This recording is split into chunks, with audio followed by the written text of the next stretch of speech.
Good morning, good afternoon, and good evening, friends, partners all around the world. We are coming to you live from Keap headquarters here in sunny, just kidding, it's raining. It's going to be rainy, cloudy all week here in Chandler, Arizona. And, very excited to be here with you guys on the Business Booster this week. As always, this week we've got an awesome one for you. Paul Sokol, if you're not familiar with Paul and the work and the epic things that he has done, well, you need to get familiar. But he's going to share with us something that he is an absolute master in today, strategies for event promotion, in-person event promotion on Facebook. So he's going to bring us some great stuff. He's got 4 strategies to share today. And yeah, strap yourselves in, hang on to your hats, because it's going to be awesome. So with no further ado, let's jump right into it. Paul, welcome. Thanks so much for being here on the Business Booster, man. Thanks for having me. I always love to share some wisdom with fellow partners, especially since I believe we're doing a lot more in-person events these days anyway. So yeah, it's super helpful. Let me go ahead and share my screen, and then we'll get to it, have some fun here. Great. And guys, if you have any questions as we're going along here, go ahead and put them in the chat, and I'll be sure and make sure we get those over to Paul and get you some answers and all that good stuff. So there you go. Take it away, my friend. All right. So you can see everything. We're good. Yep. Looks good. Okay. Man. All right.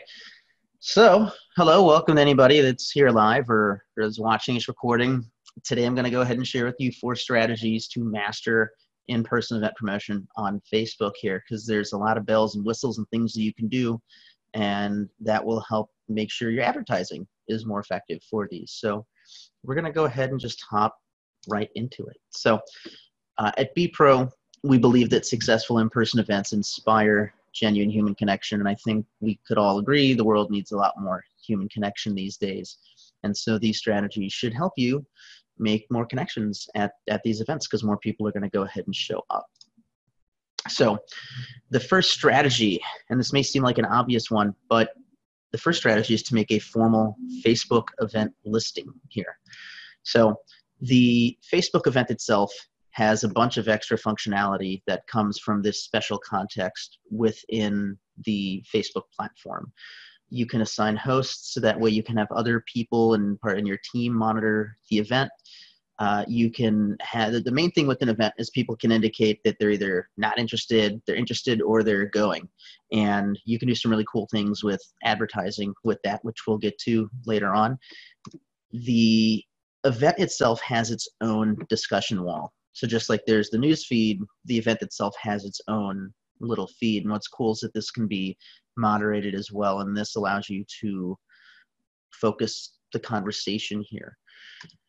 And there is especially now that Facebook has a direct integration with Eventbrite, there's a built-in ticket and RSVP link feature there. So even if you're doing a event that's free, you still want to give people somewhere to RSVP. You still want to be building your list, and then this allows you, of course, to follow up with people, make sure they show up, and then you even get analytics into your event through the event insights that Facebook gives you. So there's a lot of reasons why you want to have a formal event on the platform as well. And something that is brand new to LinkedIn is LinkedIn now has events. So a lot of strategies that we're going to be talking about today, you can also do them on LinkedIn. The main difference is, at least for right now with LinkedIn, you can't run any event response ads, and we'll talk about those a little bit later. So I'm going to go ahead and break down the anatomy of a Facebook event here. So a lot of the examples you're going to see in the presentation today are for entertainment-based events. The strategies are still applicable for a functional event. And I know that a lot of the partners here are doing more functional events as opposed to entertainment-based.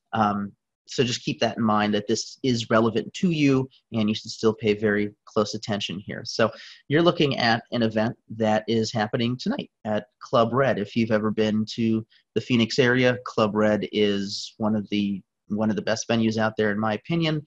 And I am one of their social media vendors, and so I've got a lot of experience with that. So The Facebook event, of course, you're going to have a cover photo or a video, and this is the visual that pulls people in, gets them excited.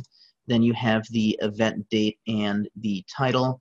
You can list the different hosts there and see who's doing what. So if you're doing, well, I'll talk about that later. We're talking about the about. There's all the RSVP and share options. So you can invite people, you can say you're going, not interested, whatever. There's the meta information for this specifically because it's an in-person thing. You can set up the actual location. And what's cool is that Facebook even keeps it up to date. So you can see that it's going to be rainy and showery and a little cold tonight. And then there's all the ticket information. Now, what you're seeing here is the Eventbrite integration. So that allows people to buy tickets directly from Facebook and not even leave the platform, which is super cool. It definitely reduces that friction towards people making a buying decision here. And you can see that if you set the tickets to end on a certain date, that also shows you that information as well. So it's kind of built-in urgency leading up towards the event. And then you keep scrolling down, you have the About and the Discussion tab. So as I mentioned earlier, you have the event wall, basically, and that's the discussion. You've got your posting options here, and it's basically like any other normal post that you can make. So you can add photos, videos, you can go live, you can do all sorts of fun stuff. There's information about the people that have responded, and you can check them out. You can message the people however you want to do it. There's a bunch of options to invite people and share this out. And then, of course, you have the event details itself. And this basically is, these are screenshots from the desktop version, and the mobile version is basically the exact same thing. So to actually set up your Facebook event, first thing that you want to do is actually develop your offer. I mean, it may seem obvious, but you got to figure it out. You know, where's the location? What are the date and the times? What's your agenda? Who are you going to have speaking? So forth and so on. And then you need to set up your ticket or RSVP endpoint. So if you're using something like Eventbrite, build the thing in Eventbrite. If you're doing some kind of a free event, build a landing page so that people can RSVP and say, yes, I officially want to go ahead and show up. And then once you've done that, you're actually going to create the Facebook event itself. So this is where you're going to do your cover photo. You're going to give it a name. You're going to set the location and make sure that you use a proper location that shows up on maps. And then that's going to give you the most metadata for that. The event details. And in the event details, it's very similar to a post where you can actually tag other pages as well. So if you've got a list of 10 speakers that are talking, you want to tag every single one of their public speaking page, their public figure pages. And then this way it allows people to do their own research and their own looking into what's actually going to be going on here. So that's really important. So in addition to, and you may or may not want to make them a host. That's totally up to you. But at the very least, you absolutely want to make sure that you're tagging the other pages. You, of course, tell Facebook the event date and the time. And all of these things help with the discoverability of it, because there's a lot of ways that Facebook just lets people know, hey, there's events going on. And if people are searching for it, you really want to leverage all of these pieces. You would add your co-hosts here. You can actually add a schedule and keywords as well. So if you're doing some type of a like networking event, you can say it's networking keyword. Or if you have the actual list of speakers and you know when everybody's going up, you can actually put that schedule in there. And again, give more people information to really learn what the event's going to be about. And then you put in your ticket or your RSVP link. This is also would be where you connect to Eventbrite. And it's a very simple process. It walks you through the whole thing. Facebook's really good about that. And then you can also set the posting permissions too. So the discussion wall, you can make it so only hosts can post, or you can make it so anybody can post. And then there's also options to make posts moderated. So that way somebody can make a post and then an admin has to approve whether it gets displayed publicly or not. And then you invite people. It's a real easy low-hanging fruit that a lot of people forget. Set up your event, and then you can invite people. You can invite them in mass. You can cherry pick and do whoever you want. If you are using the lists feature where you're making different lists of your friends, you can look at a certain list, or you can say, show people in this certain group. So this is a real easy way to get people to build that social proof, to start building the numbers of who's going and interested in those kinds of things. And because it's an in-person event, make sure you're only inviting people that actually have a chance of showing up. So if you're doing an event in Chandler, you probably don't want to invite your friends in New York, unless of course it's maybe a bigger event or a conference, and then yeah, you may want to do that. And then once you have your event set up, then you're going to want to promote it using the next 3 strategies that I'm going to go ahead and teach you. And Matt, feel free to break in at any point in time if there's a particularly relevant question or something that maybe is unclear on one of these. And obviously we'll, there's plenty of time for questions at the end. I'll hang out until everything's answered. Cool. Yeah, I'm gonna throw one in here right now, just for fun, and it's really not relevant. But Neil asked if you're going to be doing a revised Keap cookbook. Oh man, I would love to do a revised Keap cookbook. I think that's a good idea. And with all your free time. All of the free time, all of it. Well, that's actually one of the cool things when you're doing events like this, using these strategies I'm about to teach you, that it is going to actually save you time, to where the event is just kind of running in the background, and then you're doing whatever else you need to do to hype it up and get people there, and the stuff you normally do. So a lot of this stuff, especially actually 2, 3, and 4, pretty much allows you to promote it on autopilot. And I know how much we love automation here at this group. So let's go ahead and hop right into the next one. So the second strategy is that you want to be counting down to the event with page posts. So as the event approaches, you want to say, hey, it's coming, and then it's in a week, and so forth and so on here. So this is really, it's a series of posts that you're going to be making, pushing the event. So almost like you would have an email series, you can make a series of page posts.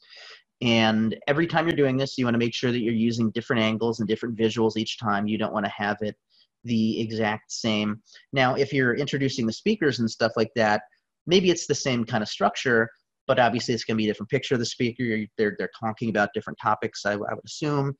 And what's cool is this is leveraging your existing built-in page audience, as well as helping you get more awareness from people that aren't necessarily your audience as well. So this is a traditional post timing that we use. As soon as the event is live, you want to make sure that you're posting about it on your page. Hey, the event's live, go RSVP here. And then 30 days out at 5 p.m. And there's a reason we use this timing, and I'll explain it as once we have all of them here. So 30 days out at 5, and then a week out at noon, 2 days before at 10 a.m., and then the day of at 5 a.m. And so the reason that we choose to use this timing is because we're running events all the time. And so we want the very first post of the day to always be the next most upcoming event. And so if we're posting at 5 a.m., hey, this event is today, then later at noon, hey, this is what next week's event is. Now, we do a lot of events here. In the case of partners, it's probably just one big event at a time. So you can adjust the timing and add more posts and things like that. But this is traditionally what we do.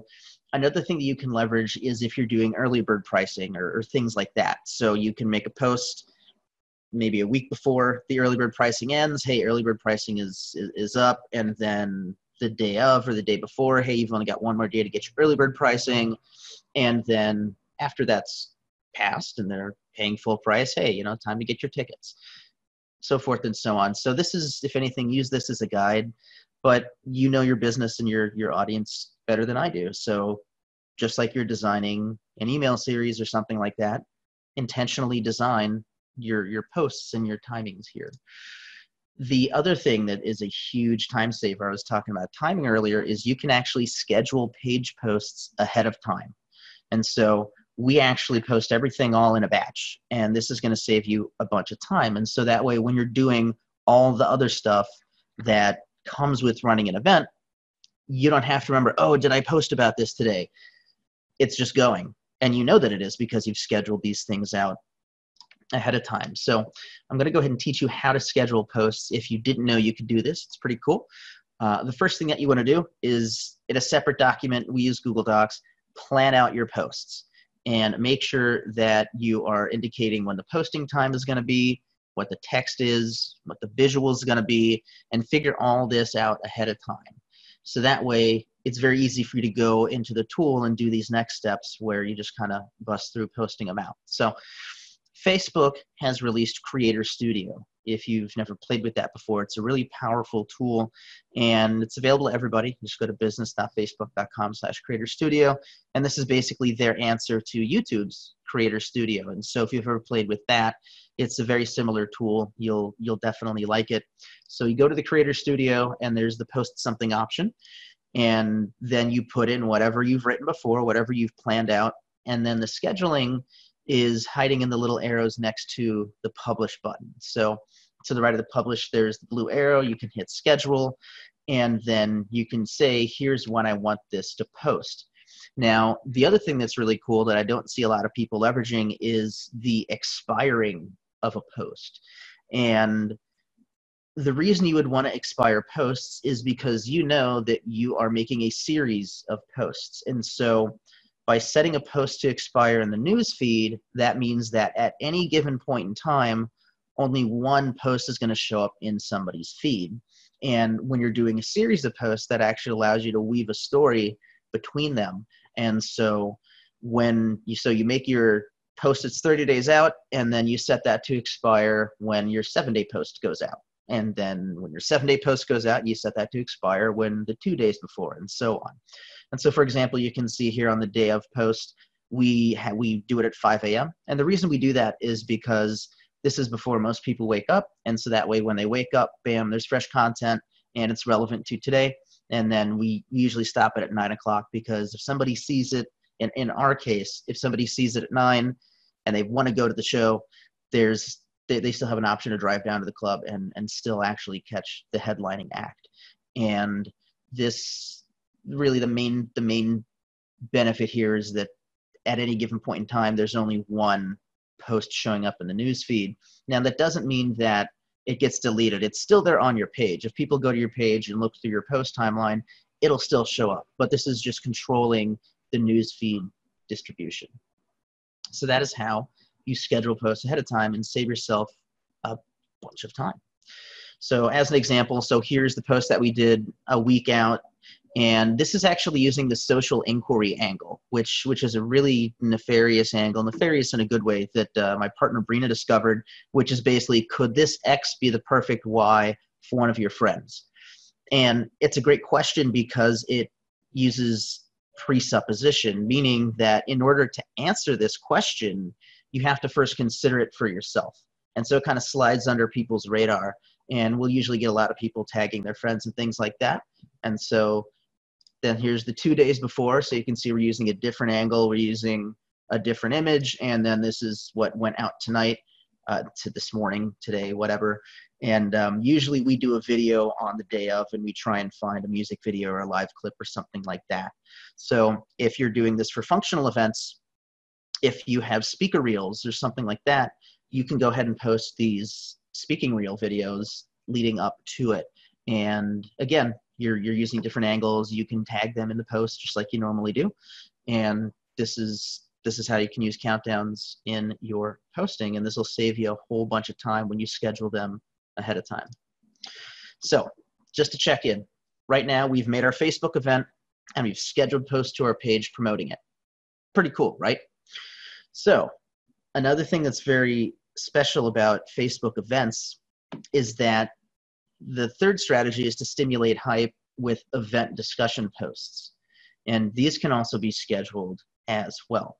So on the event wall itself, this is where you can make a series of posts specifically around the event and encouraging conversation. And just like with your page posts, you want to make sure that there's different angles and visuals each time for the event discussion posts. And this also leverages the event responder audience. So whenever anybody says that they're interested or they're going to be notified each time something is made.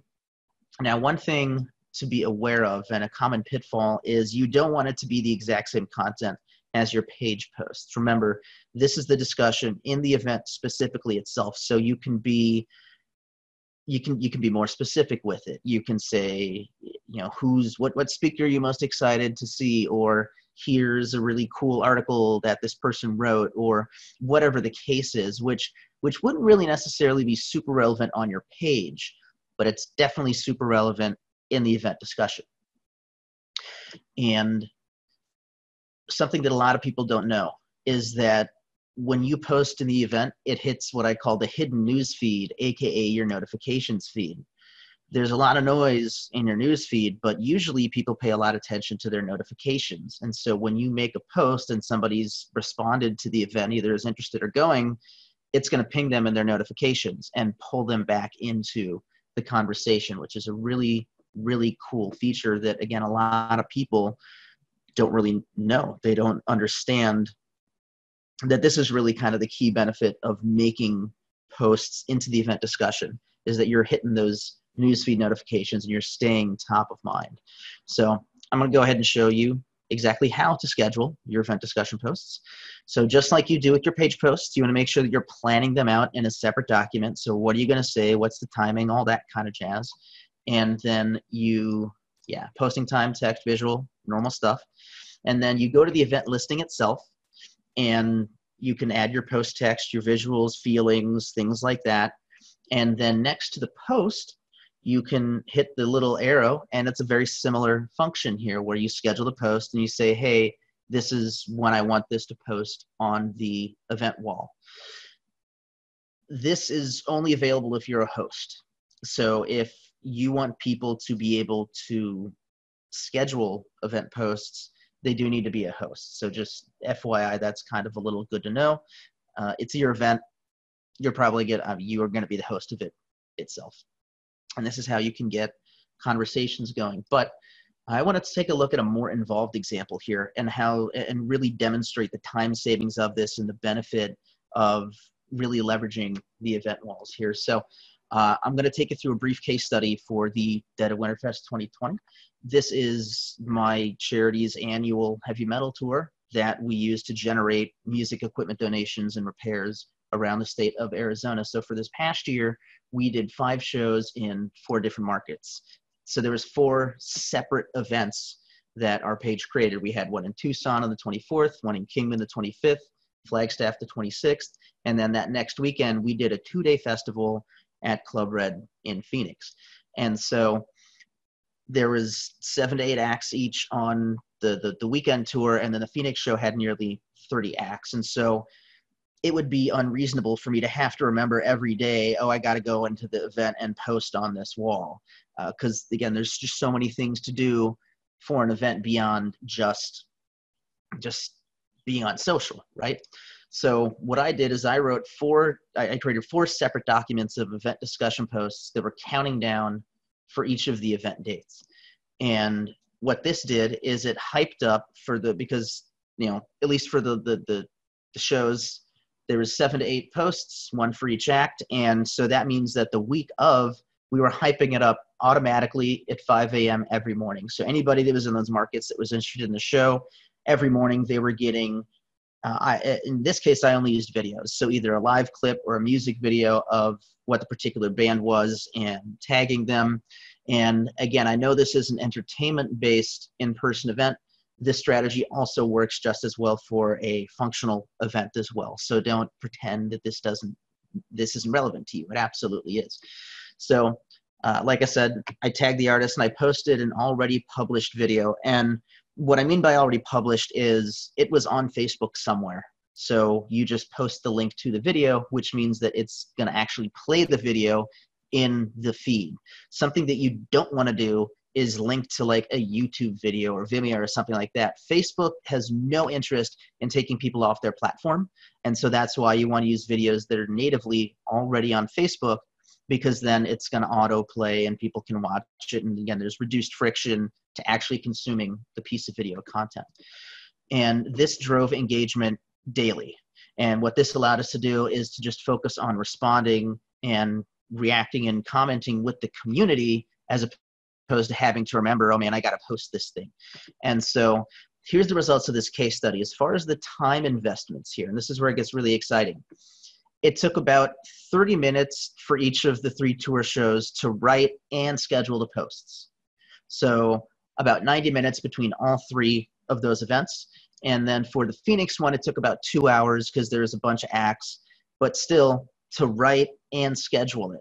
So in less than 4 hours, all 4 of these events had event discussions posted, and they were keeping the conversation alive and keeping everybody top of mind. And so you definitely want to make sure that you're using the event discussion and scheduling things ahead of time to save yourself those onesies and twosies. Because yeah, I can spend a minute every day making those posts, but there's switching costs with that. And then there's, oh, I got to remember to do that.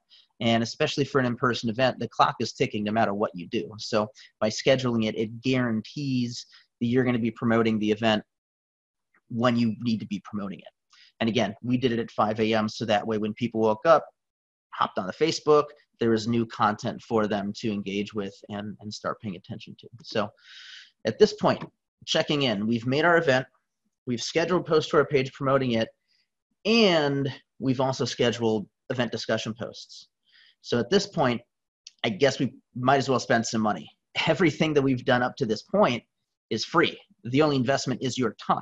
It doesn't cost you anything to make an event, doesn't cost you anything to schedule posts, doesn't cost you anything to schedule in the event discussion. So now we're going to amplify what we've been doing with advertising. And that's where strategy 4 comes in. And this is where you're going to want to run an event ads funnel. So it's an actual funnel like we're used to. There's different layers to it. So the standard funnel has at least 3 waves. So the first wave of ads, the first campaign, you're just trying to get people to respond to the event as either interested or going. Once they've done that, the second wave is you take the people that have responded to the event and you drive them to the ticket link. And then at the bottom of the funnel, which is wave 3 or more, depending on how much access you have to the ticket link on the site, this is where you do your conversion-based remarketing. So technically, wave 2 is remarketing. You are remarketing to your event responders. But for wave 3 and beyond, you want to actually say, yes, optimize this for conversions, or if you actually have control over the whole funnel, optimize this for landing page views, and then optimize it for add to cart, and so forth and so on. So we're going to do a deep dive into each one of these right now to kind of give you some more context into what's contained in each one of those. So as a quick primer, it actually doesn't matter what platform you're using, where you're advertising. Any ad campaign is going to have 3 distinct parts to it. You have your objective, which is why are you doing it in the first place? What are you trying to get out of people? The audience and the creative. And so if it helps, think oak. That's your objective, audience, and your creative.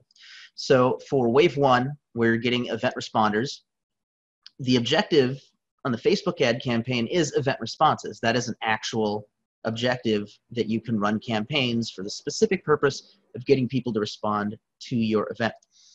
Now, as far as your audiences, this is very top of the funnel. So you want to use a very healthy mix of everything that's available to you. So you want to use your owned audiences, meaning this is your email list, your phone list, this is your website traffic. These are the things that you own. Then you also want to use your platform audiences. These are the things that come in the system based on what it is. So for example, on Facebook, you can target your page likers, you can target your video viewers, you can target your page engagers, you can target people that have messaged your page. There's a whole bunch of platform audiences that you can use. Then you want to make sure that you're also using your related audiences. And so on Facebook, these would be your lookalike audiences. This would also be your direct competitors as well. So if you were doing a marketing kind of event, you could absolutely target people that like digital marketers specifically, because they would be a competitor to that. And then you also want to use a mix of your data-driven audiences too. So this is where you just do raw cuts into the data that the platform gives you. So this is where you do your interest targeting. And I would always recommend doing at least 2 slices into the data when you're doing interest targeting. So don't just target people who are interested in marketing. They're interested in marketing and they're a small business owner, which is a behavior, or they like Seth Godin and they like conferences. So don't just do one type of interest. You always want to do some kind of an overlap to really dial in who you're actually trying to target. One thing that's really important, because this is an entire funnel, is you want to remember to exclude your event responders as well as your ticket purchasers. If they bought a ticket, they don't need to see these ads. If they've responded to the event, they don't need to see these ads, because that's where the next wave comes in. So this prevents overlap, and you're not going to be bidding against yourself and driving your own costs up. So exclusions are really important here to make sure that people are getting the right message at the right time. And then for your creative, you also want to be testing a very wide mix of either static images and or videos, and then a bunch of the top of funnel ad angles. So I talked about the social inquiry angle earlier, which is, could this X be the perfect Y for one of your friends? This is where you use like benefit angles. You can use the shout angle. There's all sorts of different ad angles that you can use, but you got to remember that this is really top of funnel. So they want to be top of funnel angles that are going to work, which you can see as we go further down the funnel. There's other kinds of angles that are more appropriate. So creative, testing stuff out. I love using Google image search with the reuse and modification filter, because I'm not necessarily a graphics guy, and you want to find scroll stopping images, images that are, well, they have high frequency components, but that doesn't make sense to anybody listening to here. Basically, there's a lot of variety in those images. And so if you've never done this, when you go search for something in Google Images, you would select tools, and then you can select under the usage rights labeled for reuse with modification.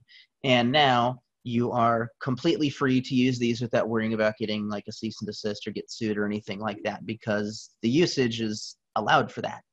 And what I like to do is actually type in the word that you're going for. So if you are using an ad angle that talks about urgency, type in the word urgency, see what images show up.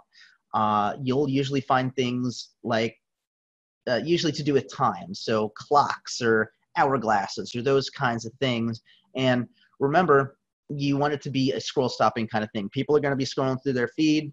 You want this image to grab them, and then they would go ahead and read. So it's almost the image or the video is like the visual headline, because the whole point of the headline in copywriting is to get people to read the next sentence. And the whole point of the second sentence is to get them to read the third, and so on. So your visual headline is the image or video that you're going to use. So you want to make sure that this is going to cut through the noise and get your target audience's attention. So that's a little pro tip when it comes to finding image creatives. So looking at wave 2, this is where we are driving event responders to the ticket link here. So in this case, remember OAC, the objective is traffic, ideally traffic optimized for landing page views. And this is different than traffic optimized for clicks, because just because somebody clicks on the ad, that doesn't mean that they're going to stick around and wait for the page to load. And then you've just paid for basically a useless click. Now, if you don't have access if you don't control the ticket site, you may not be able to get your Facebook pixel on there, so that way this works. So in that case, the best you can do is optimize it for clicks.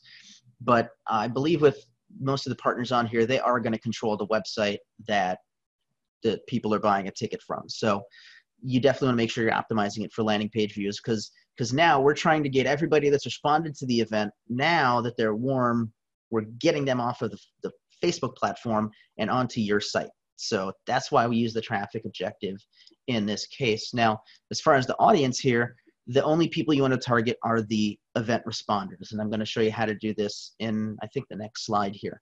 And you also want to make sure that you are excluding the ticket purchasers, because if they've responded to the event and they also bought a ticket, well, they don't need to see these ads.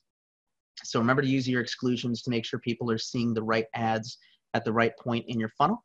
And then for your creative, you still want to do testing, a wide mix of images, videos, and then this is where your middle of funnel angles come into play. So I like using the commitment and the consistency angle. This is coming from the Cialdini influence principle. And so it'll be something like, hey, you saw the event, you RSVP'd, now it's time to get your ticket. So just keeping them consistent with that. Or this is where you might want to use a logic angle or an urgency angle. Hey, time's running out to get your ticket. Don't be left out. Limited seats, that kind of stuff. So if you don't know how to make an event responder audience, I'm going to teach that to you right now. So on the back end of Facebook, you would go to your audiences section. You go to create an audience and go to do a custom audience. And you're going to use the events source right here.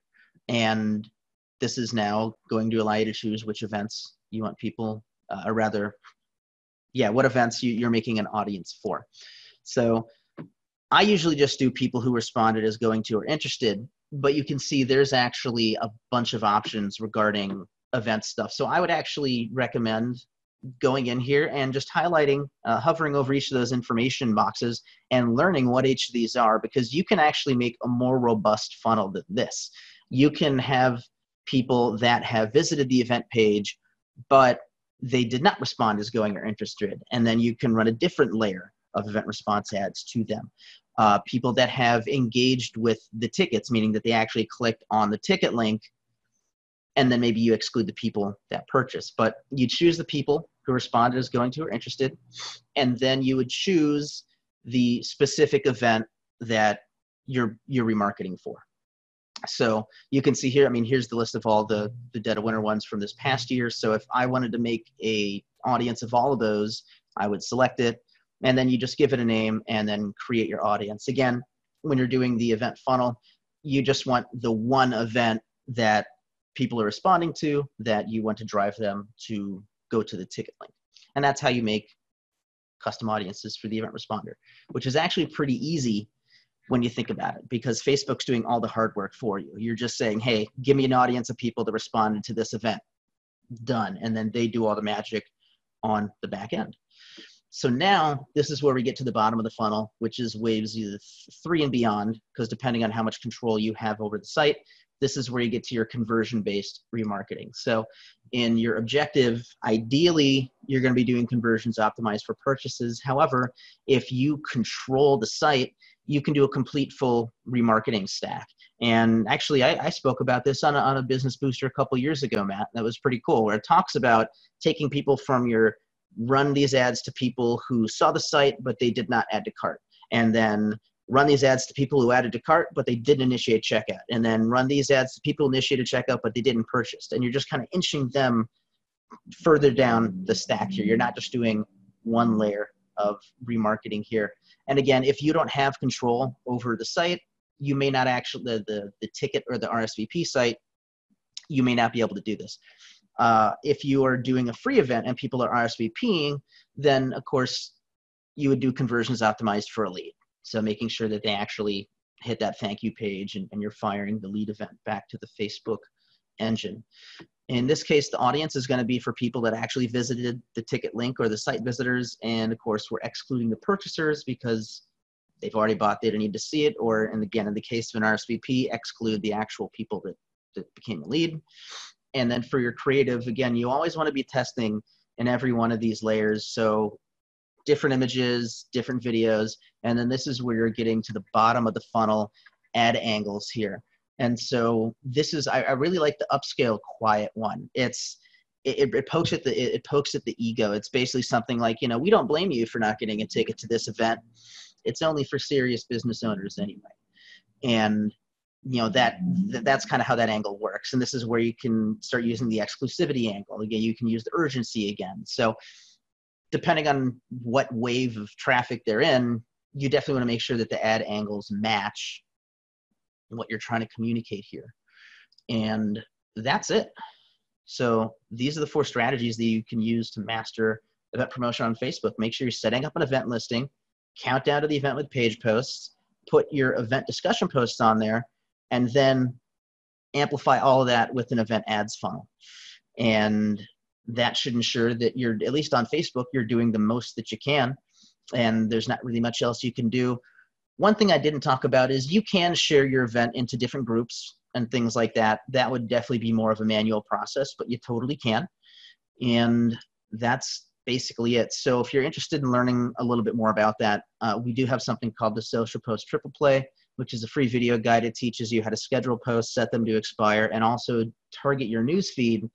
And it's a video guide, so it actually walks you through that. So if these static images didn't do for you, just go to our website, bpro.events, and tell us if you do functional or entertainment-based events, and then you can go ahead and get the guide. So let's go ahead and take some questions. I've been seeing a lot of things coming in, and Matt, I would be the moderator. Let us know what people want to know. Cool. Yeah, mostly just people just singing your praises. But there is a question here. Oh, stop.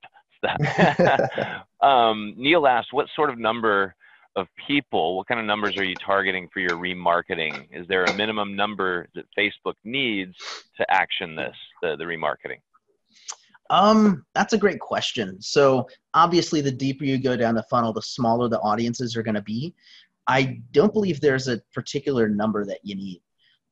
You just got to create the audience, and then however many people are in that audience, that's what it's going to go for. So really, this is almost more of a question about the budgeting here. So I'm like working with an event right now. They have $500 to spend to promote the whole thing. We're spending $350 at the top of the funnel just to get the event responses. So we're putting most of our budget there to get people into that event responder group. And then wave 2, we're spending $150 to get them to go to the Eventbrite, and then $50 at the very bottom to get them to actually pull the trigger and purchase a ticket. So the more people you have responding to the event, the more opportunities your remarketing has. Beautiful. Yeah, and I think you may have touched on this a bit, but Kathy asked, what about targeting people who have responded or attended relevant events previously?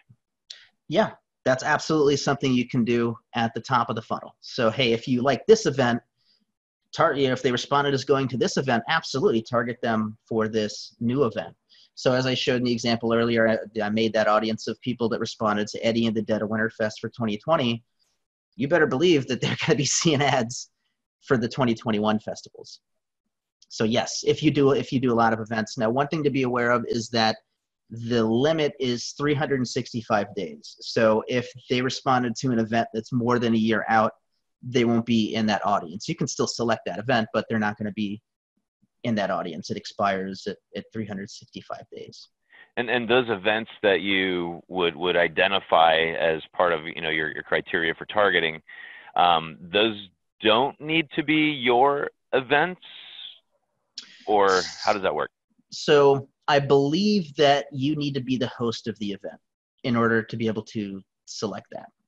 So if you know that this is part of your strategy and that's what you want to do, make sure that you're getting added as a host. And a very easy way to sell that is to say, well, I want to be able to make event discussions and I want to be able to schedule them ahead of time. So I have to be a host in order to do that.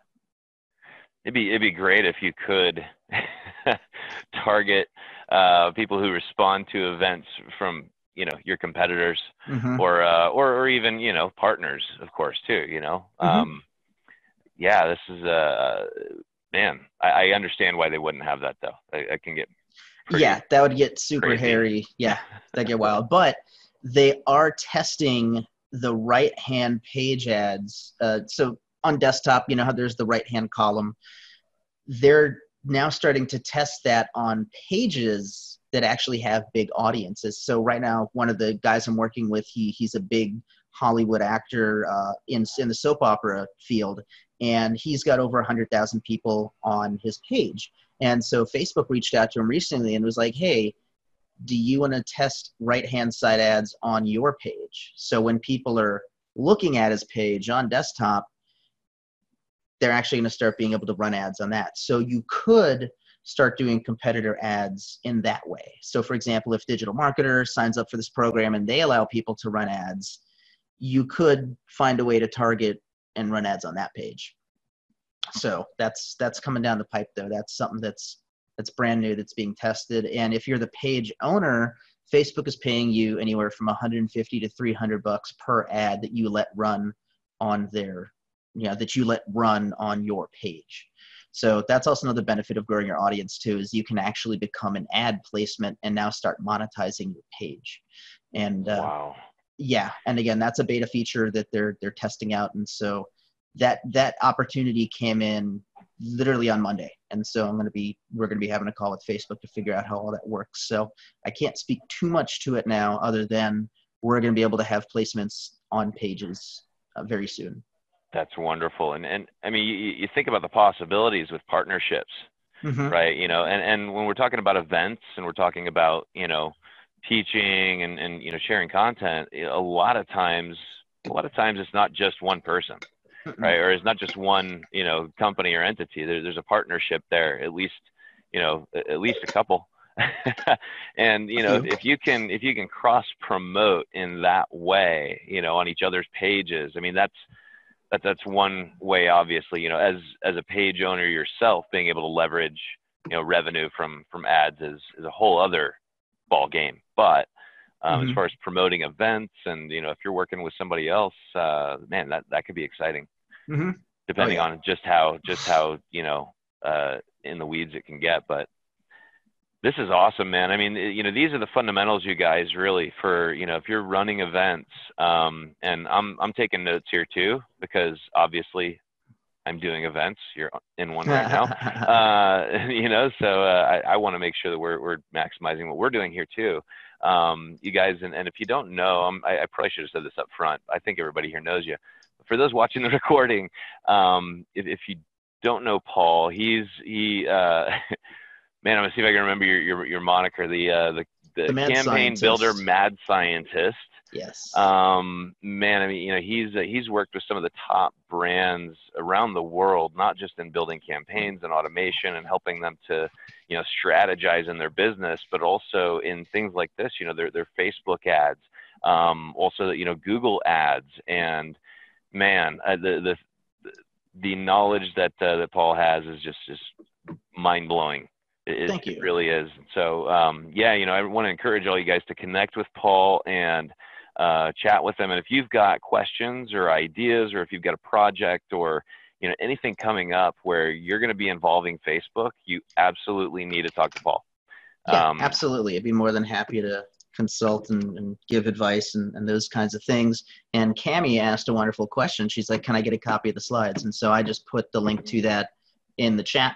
And Matt, feel free to, on the replay page or whatever, just link to that. It's a view only kind of thing. Yeah. Perfect. This has been a lot of fun. Thank you, everybody that's been hanging out. Appreciate all the feedback. This is great stuff. Great stuff. And we just yesterday, I think, confirmed you're going to be joining us in November at PartnerCon to speak as well. Yeah, buddy. Sweet. Yeah, and so we've just started lining up speakers for PartnerCon, and man, Paul's a gangster for sure, but he's among a really solid group of other partners and experts and people from the Keap team here. So if we're talking about connecting with Paul and other experts, man, PartnerCon's a place to do it.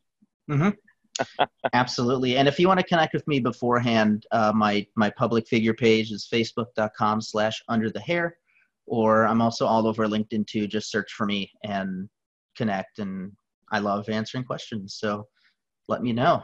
And good luck with all of your event stuff. And remember, LinkedIn now has events. So actually, you're seeing my screen. Let me show you that, because it's a brand new feature. They just launched it I don't know, maybe a month or so ago. So when you go to your homepage up here at the top, on the bottom left, you now have events.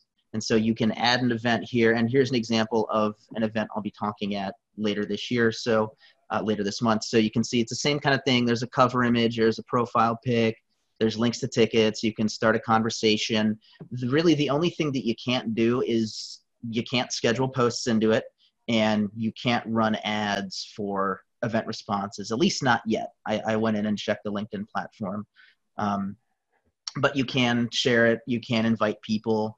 And what I'd recommend doing is you can do what this guy's doing, where when people respond as attending, he just sends them a LinkedIn message that says, hey, great, I see that you're looking to attend this summit. Here's the link to the tickets. Go ahead and get it now while it's an early bird special. Beautiful, man. Yeah, LinkedIn is really stepping it up as far as, a lot of these kinds of functions that, businesses really need, beyond just the networking, which is traditionally, I think a lot of people, consider LinkedIn just networking. But man, it is extremely powerful and getting more powerful every day. This is another example of Paul Sokol's on top of things, man. It's good. Staying relevant. So Neil actually has a great question. Says, can you invite lists on LinkedIn? That's a great question. So if you go to share this, I believe you can share it in a post. So you can go ahead and if you have your different lists on LinkedIn, you can make posts to that. And also you can post it in groups as well. Now, if you are LinkedIn heavy, one thing you can do that you cannot do on Facebook, at least not yet, you can actually run ads to people that are in certain groups. That's an actual targeting that you have. So if there's certain groups you're part of that have thousands of people in it, you can run ads just to people in those groups. And that's a great example of a platform audience where that's a built-in bell and whistle of LinkedIn that they are testing that with some Facebook advertisers, but it's not rolled out to everybody yet. Wow, that's cool. That's exciting, man. Just more ways to connect with people, you guys. And this is what it's all about. Like you said in the beginning, it's to forge a genuine human interaction, a human connection, and that's what this comes down to. And there's some great tricks and things in here, but at the end of the day, it comes down to staying on top of how you're connecting with people and leveraging these tools. This is good stuff. This is good stuff. I hope you guys all take this and took good notes and are ready to go put something into action here today, because that's what it's all about, right? We can learn all we want, but until you take action, it's just information. So definitely dig in on this stuff, you guys. Love getting to hang out with you, as always. It's always fun. Paul, you're amazing, dude. Thank you so much for bringing this today, man. Really appreciate it. You're very welcome. Thanks to everybody that was here hanging out with us and asking all these great questions. And if you have any more, reach out, let me know. Be more than happy to do my best to get you some good answers. Perfect. Cool. Well, thanks again, Paul. And thank you everybody for joining us here this week on the Business Booster. I want to make sure you don't miss next week's Business Booster. We're going to have Tina Brinkley-Potts, legend from Client Attraction System. She's going to be talking to us about workshops and webinars, how to convert more attendees into clients. Tina is an expert at converting attendees into clients, as well evidenced by her sales numbers here at Keap. But if you want to be like Tina or just learn something amazing from her wealth of knowledge, be sure you join us next week on that. It's going to be awesome. And until then, my friends, hope you have a fabulous week, a beautiful weekend, and best wishes to you all. Thanks so much.